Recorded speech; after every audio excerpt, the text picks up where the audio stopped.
ابوبکر صدیق کے گھر تشریف لائے۔ محرم گزر گیا، 26 صفر تھا، اور کہا کہ ہجرت کا امر آ چکا ہے۔ دوپہر تھی شدید۔ ابوبکر رہتے تھے جو بڑا ہوٹل نہیں بنا، بڑا ہوٹل لمبا چوڑا، اس کے پیچھے جو محلہ تھا یہاں تھا ابوبکر۔ وہ جب یہ سب کچھ نہیں تھا تو اس وقت مکے کے دوستوں نے بتایا بھئی یہاں صدیق کا گھر تھا، یہاں اللہ کے نبی کا، حضرت خدیجہ کا سارا بتایا تھا۔ تو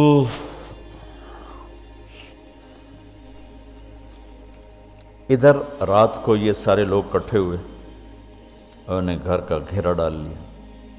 گرمیاں تھیں، ستمبر کا مہینہ تھا، تو آپ نے حضرت علی کو اپنی جگہ لٹایا باہر، چادر اوپر لے کے لیٹ گئے، اور آپ ان کو بیچ میں سے چیر کے نکل گئے۔ وَجَعَلْنَا مِن بَيْنِ أَيْدِيهِمْ سَدًّا وَمِن خَلْفِهِمْ سَدًّا فَأَغْشَيْنَاهُمْ فَهُمْ لَا يُبْصِرُونَ۔ تو شیطان نے شور مچایا، نکل گیا نکل گیا نکل گیا۔ ایک لمحے کے لیے وہ اندھے ہو گئے، پھر ایسے دیکھا تو سویا ہوا ہے، سویا ہوا ہے۔ ایسے ہی کسی نے آواز لگائی، اور کمبخت ایمان سے خالی تھے، اور معاشرت اس وقت بھی ایسی تھی کہ گھر گھس کے قتل نہیں کرتے تھے۔ یہ ان کے اصول تھے کہ کسی کو گھر کے اندر جا کے قتل نہیں کرنا، کہ عورتیں خوف زدہ نہ ہوں، بچے خوف زدہ نہ ہوں۔ یا مسجدوں میں آگے تو بھائی پھر انتظار کرتے رہے۔ جب صبح ہوئی تو حضرت علی اٹھے۔ اچھا انہوں نے کیا کیا، انہوں نے کہا پتھر مارو، دیکھو کیا کرتا ہے، شاید کپڑا ہٹائے چہرے سے، تو پتھر مارے۔ تو حضرت علی کو پتھر لے کر ہائے کرے، آئے، لیکن چہرہ سے کپڑا نہیں ہٹایا۔ صبح ہوئی تو کدھر ہے محمد کا، مجھے کیا خبر، تم باہر تھے میں اندر تھا، مجھے کیا خبر۔ تو پھر وہ کہنے لگے ہمیں شک تو رات کو ہی پڑ گیا تھا، اس لیے کہ اسے جتنے بھی پتھر پڑتے تھے کبھی ہائے نہیں کرتا تھا، اور تیری جو ہائے تھی نا، وہ رات کو شک میں پڑ گئے تھے کہ یہ وہ نہیں ہے، لیکن بس ہم دھوکہ کھا گئے۔ تو آپ وہاں سے نکلے تو یہ 27 کی رات تھی، 27 صفر، اور ستمبر کا مہینہ تھا۔ تو 622 عیسوی تھی، باقی ستمبر کی تاریخ دیکھ لینا۔ تو ادھر ہے مدینہ اور ادھر ہے جبل ثور۔ تو ابوبکر نے عرض کی میں نے ایک غار ڈھونڈ رکھا ہے، پہلے وہاں چلتے ہیں، تو جب ہماری تلاش ذرا رک جائے گی پھر ہم نکلیں گے۔ تو اللہ کے نبی پنجوں کے بل چل رہے تھے، پنجوں کے بل، پنجوں کے بل اس لیے چل رہے تھے کہ پاؤں کا نشان دیکھ کر کھوجی پیچھے نہ پہنچ جائے۔ یہ ایک علم تھا جو اب مٹ گیا ہے، کیونکہ سڑکیں پکی ہو گئیں تو چور کا نشان ختم ہو جاتا ہے۔ جب سڑکیں کچی ہوتی تھیں تو اس کے قدموں کو کھوجی پہچانتا ہوا چلتا چلتا چلتا اس کے گھر پہنچ جاتا تھا، چاہے وہ 100 میل ہوتا تھا۔ اپنے بچپن میں نے دیکھے کھوجی گاؤں میں رہتے تھے، ایک دفعہ یوں پاؤں دیکھتے تھے بس پھر اس کو لے کے، اب پکی سڑک آ جاتی ہے تو ختم ہو جائے۔ تو یہ کوئی مکہ سے غار ثور 3 میل، تو آپ ایسے جا رہے تھے ایسے۔ ابوبکر کبھی آپ کے آگے چلتے کبھی پیچھے چلتے، کبھی آگے چلتے کبھی پیچھے چلتے۔ تو آپ نے پوچھا یہ کیا کرتے، کبھی آگے کبھی پیچھے۔ تو کہنے لگے اخاف الرصد فامشی امامک، اخاف الطلب فامشی خلفک۔ جب مجھے یہ خیال آتا ہے کہ کوئی آگے چھپا ہوا حملہ آور حملہ نہ کر دے دشمن تو میں آگے ہو جاتا ہوں، جب مجھے خیال آتا ہے پیچھے سے کوئی پہنچ نہ جائے تو میں پیچھے ہو جاتا ہوں، اس طرح۔ تو آپ نے بہت شکریہ ادا کیا ان کا۔ جب پہاڑ پہ چڑھنے کا وقت آیا تو آپ کی انگلیاں زخمی ہو گئی تھیں ایسے چلتے چلتے۔ کس قدر نبی اسباب کی رعایت کر رہے ہیں، اسباب کی رعایت کتنی ضروری ہے۔ اللہ سے ہوتا ہے، اللہ کے غیر سے نہیں ہوتا، 100% سچ ہے، لیکن اس کا محل بہت غلط استعمال ہو رہا ہے۔ تو ابوبکر نے آپ کو کندھے پہ بٹھایا اپنی کمر پہ، اور غار جبل ثور ایسے سیدھا پہاڑ ہے، ایسے میری آج تک ہمت نہیں ہوئی چڑھنے کی، حالانکہ کتنے سالوں سے اللہ لے جا رہا۔ تو آپ کو اپنے کمر پہ بٹھا کے اوپر پورا پہاڑ اوپر چڑھے، پھر آپ کو باہر کھڑا کر دے گا، آپ اندر نہیں جائیں گے۔ خود اندر گئے، ایسے اس کو ٹٹول ٹٹول کے جتنے سوراخ تھے پتھروں سے بند کر دیے، سوراخ باقی بچ گئے۔ تو اپنی پگڑی اتاری، پھاڑ پھاڑ کے سوراخ بند کی، پھر سوراخ باقی تھے، کرتا اتارا اور پھاڑ پھاڑ کے سوراخ بند کیے۔ ایک باقی رہ گیا جس میں وہ سانپ تھا۔ علماء نے لکھا ہے کہ وہ سانپ جو ڈس رہا تھا، ایک تو سانپ اپنی فطرت سے ڈستا ہے نا، علماء نے لکھا ہے وہ اس لیے ڈس رہا تھا کہ وہ راستہ مانگ رہا تھا دیدار نبوت کے لیے۔ یہ کئی علماء نے یہ لکھا ہے کہ وہ اپنی فطرت سے نہیں، احتجاج کر رہا تھا کہ میں نے راہ دے، میں بھی دیدار کروں، میں بھی دیکھنا چاہتا ہوں۔ یہ تھا۔ تو کہا یا رسول اللہ آئیے۔ جب آپ اندر تشریف لائے تو اندھیرا تھا، پتہ نہیں چلا۔ تھوڑی سی روشنی ہوئی تو دیکھا ابوبکر کا نہ کرتا تھا نہ عمامہ۔ تو آپ نے پوچھا تیرا کرتا کدھر ہے، تیری پگڑی کدھر ہے؟ تو انہوں نے اشارہ کیا کہ یہ سارے سوراخ تھے۔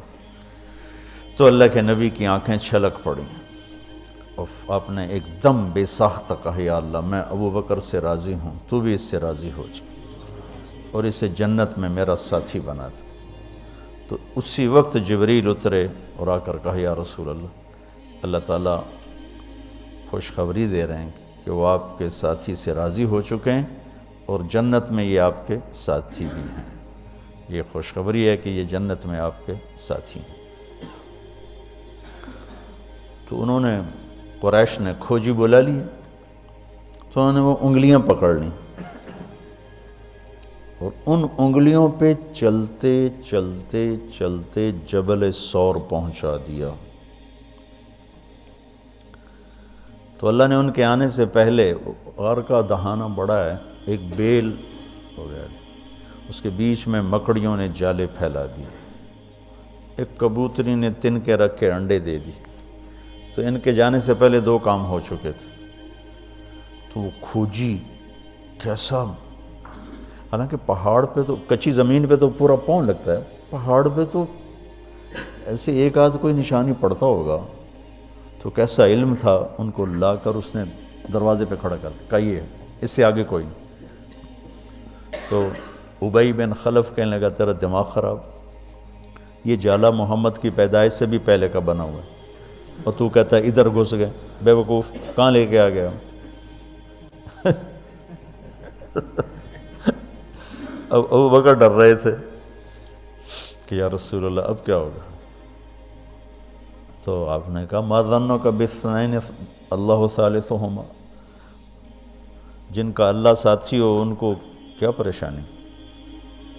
تو امیہ بن خلف نے وہیں دروازے غار کے منہ پہ بیٹھ کے اندر منہ کر کے پیشاب کیا۔ اب دونوں سامنے بیٹھے تھے، تو آپ نے مسکراتے ہوئے فرمایا دیکھو اگر یہ ہمیں دیکھ سکتے تو یہ یہاں بیٹھ کے پیشاب کرتا۔ تو انہوں نے آرام سے وہاں پیشاب کیا، وہ سامنے بیٹھے ہوئے تھے دونوں۔ اللہ نے بیچ میں پردہ ڈال دی۔ قرآن ابوبکر صدیق کے اندر کے جذبے کو بتاتا ہے، لا تحزن، لا تحزن۔ قوم موسیٰ جب سامنے پانی اور پیچھے فرعون، تو ان کے جذبات کی ترجمانی کرتا ہے اِنَّا لَمُدْرَكُونَ، اِنَّا لَمُدْرَكُونَ۔ 40 برس کی صحبت اٹھائی ہے دو نبیوں کی، ہارون اور موسیٰ۔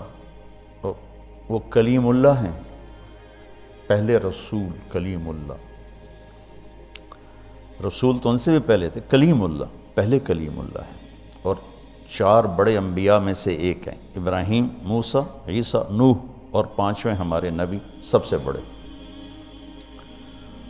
تو جب آگے سمندر اور پیچھے فرعون، تو ان کو اپنے نبی کی کوئی فکر نہیں رہی، نہ موسیٰ علیہ السلام نہ ہارون۔ انا میں غور کرو، اور لام پہ غور کرو، ایک انا اور لام، اس کا ترجمہ میں یوں کیا کرتا ہوں کہ کہنے لگے موسیٰ تو نے مروا کے ہی چھوڑا ہمیں، آپ کا کیا بنے گا، اب کیا ہوگا، آپ کی جانوں کو خطرہ ہے، ہم مارے گئے، ہم پکڑے گئے۔ تو آگے موسیٰ علیہ السلام نے اتنی شدت سے کہا کلا۔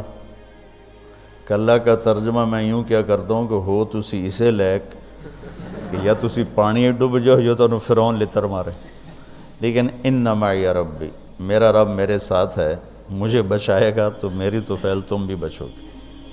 تو انا لمدرکون ان کے ذہن کی عکاسی کرتا ہے، پستی ذہن کہ صرف اپنی پڑ گئی، اور لا تحزن عکاسی کرتا ہے کہ ابراہیم، ابوبکر اپنی جان کا اگر خوف ہوتا تو لفظ آتا لا تخف، انہیں غم لگ گیا اپنے نبی کا کہ اب میرے نبی کا کیا ہوگا۔ تو حزن اپنے لیے نہیں، اپنے دوسرے کے لیے، آپ کی اب آپ کا کیا بنا، اب میرے نبی کا کیا بنے گا، اس کیفیت کے لیے قرآن نے اس میں عظمت صدیق ہے، لا تحزن، کہ انہیں اپنا کوئی فکر نہیں تھا، انہیں فکر پڑ گیا نبی کی۔ تو انہوں نے کہا ان اللہ معنا، اور ان اللہ معنا، صدیق کو بھی اپنے ساتھ لے لیا، تیرے میرے دونوں کے ساتھ اللہ ہے، فکر۔ موسیٰ علیہ السلام نے صرف اپنے آپ کو لیا ان کے اس جملے کی وجہ سے، ان معی رب، میرا رب میرے ساتھ۔ تو یہ یعنی اس امت اور اس امت کا فرق میں آپ کو بتا رہا ہوں کہ دونوں لفظ قرآن میں ہیں، سبحان، کیا کمال ہے۔ اور میں سوچتا ہوں کتنی پست عقل لوگ تھے، اتنے معجزے دیکھ کر 4 قدم چلے تو کہنے لگے اجعلنا الہا کما لہم آلہہ، بالکل ہی بدھو تھے۔ اور اللہ کے نبی فوت ہوئے، اور ابو بکر کا خطبہ سنو، من کان یعبد محمدا فإن محمدا قد مات ومن کان یعبد اللہ فإن اللہ حی لا یموت۔ وہ کہہ رہے ہیں اجعلنا الہا کما لہم آلہہ، موجودگی یہ انبیاء، 2 انبیاء کی موجودگی، اور یہاں وہ دنیا چھوڑ چکے ہیں اور ان کا ایک ادنا خادم اعلان کر رہا ہے، من کان یعبد محمدا فإن محمدا قد مات ومن کان یعبد اللہ فإن اللہ حی لا یموت۔ یہ پرچی یہیں رہنے دینا، کل اس پر تھوڑی بات کریں۔